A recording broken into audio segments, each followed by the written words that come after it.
Hello বন্ধুরা, আমি সুস্মিতা আবার একটা নতুন ভিডিও নিয়ে চলে এসেছি মাছের তেল পটকা আলু বেগুন দিয়ে।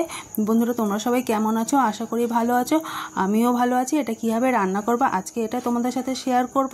এখানে ছোট ছোট করে বেগুন কেটে নিয়েছি, আলুও কেটে নিয়েছি। বেগুনের পরিমাণটা বেশি দিয়েছি, আলুটা কম দিয়েছি। এখানে রসুন 4-5 কোয়া মতন নিয়েছি, পেঁয়াজ কুচি, কটা কাঁচা লঙ্কা আর মাছের তেল পটকাটা ভালো পরিষ্কার করে ধুয়ে নিয়েছি।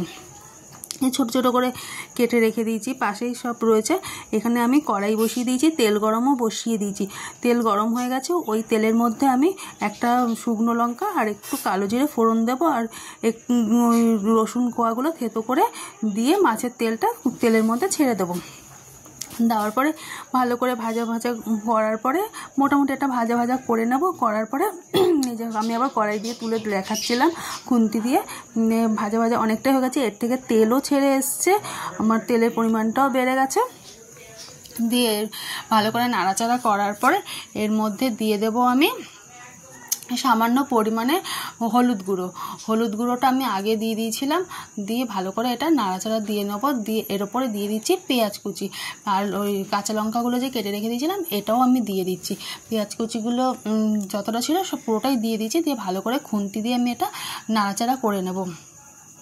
ভালো করে খুন্তি দিয়ে নাড়াচাড়া করে নিচ্ছি। পেঁয়াজগুলো ভেঙে ভেঙে দিলাম, তার উপরে দিয়ে দিচ্ছি আলু আর বেগুন ছোট ছোট করে যে কেটে রেখে দিয়েছিলাম ওটা দিয়ে দিয়েছি।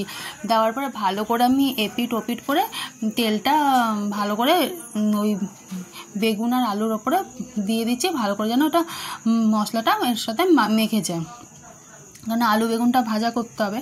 ওই জন্য এর ওপরে আমি সামান্য পরিমাণে জিরে গুঁড়ো দিলাম আর দিলাম অল্প লঙ্কার গুঁড়ো, যেহেতু ওখানে আমার কাঁচা লঙ্কা দেওয়াই আছে এই জন্য অল্প একটু দিয়েছি। দিয়ে আমি আবার ভালো করে মশলাটাকে এপিট ওপিট করে নাড়াচাড়া করে নেব, কেননা জিরের গন্ধটা নলে লাগবে, এই জন্য ভালো করে একটু ভাজা ভাজা করে নিচ্ছি। ভাজা ভাজা করে নেওয়ার পরে এই যে আমার প্রায় অনেকটাই হয়ে এসছে। ওখানে আর দেখাইনি, আলুও সিদ্ধ হয়ে গেছে, আমার বেগুনও সিদ্ধ হয়ে গেছে। প্রায় কত সুন্দর আস্তে আস্তে কালারটা কি সুন্দর লাগছে দেখতে। এর ওপরে সামান্য পরিমাণ মতন লবণ দিয়ে দিয়েছি, আর তখন আগে লবণ দিতে ভুলে গেছিলাম, অল্প দিয়েছিলাম, দেখানো হয়নি। তারপর পরে দেখলাম যে না লবণ একটু কম হয়েছে, একটু লবণ দিয়ে দিলাম আর একটু চিনি দিয়ে দিয়েছি। দিয়ে আবার ভালো করে এটা নাড়াচাড়া করে নিচ্ছি। আলুগুলো আমার ভালো মতন সিদ্ধ হয়ে গেছে, বেশ কি সুন্দর দেখতে হয়েছে। কে কে বন্ধুরা তোমরা তেল পটকা খেতে ভালোবাসো কমেন্ট করে জানিও। আর আমার মাছের তেল পটকা যে অনেকটাই রেডি হয়ে গেছে, কত সুন্দর তেল ছেড়ে এসছে।